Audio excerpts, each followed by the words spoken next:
दुनिया कई मुसाफिर मंजिल तेरी कबार है तय कर रहा है जो तू ये 2 दिन का सफार है। এটা 2 দিনের সফর। চলুন, আমি এই জায়গায় থাকতে চাই না। আমি প্রথমেই বলেছি পৃথিবীর সবচেয়ে নিকৃষ্ট মানুষ। খুঁজতে খুঁজতে দেখা যায় আমার নিকটে আপনি ভালো মানুষ। আপনাকে সম্মান দিয়ে এই কথা বলি, আমার কাছে আপনার অসম্মানের কোনো কারণ দেখা যায় নাই।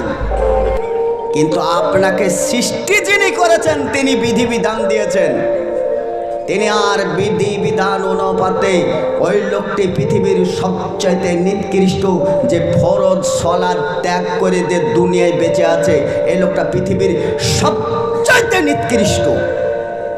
এর জন্য প্রথমে আমি বক্তব্যতে বলেছি ফরজ সালাত সহ আনুষঙ্গিক ইসলামের মোটামুটি মেনে চলার চিন্তা ভাবনায় চলাফেরা করে, সালাতও আদায় করে বেচারা। এই লোকটি যদি মারা যায়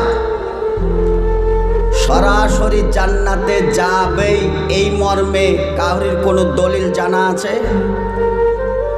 5 ওয়াক্ত সালাত আদায় করে, তাহাজ্জুদ পড়ে, দান করে, খায়রাত করে, এই লোকটি মারা গেলে জান্নাত যাবেই যাবে, এই মর্মে কোনো হাদিস আপনাদের জানা আছে? নেই। আরে আপনাদের তো নেই, আমাদেরও নেই, কারণ এই মর্মে কোনো হাদিস বর্ণিত হয় নাই।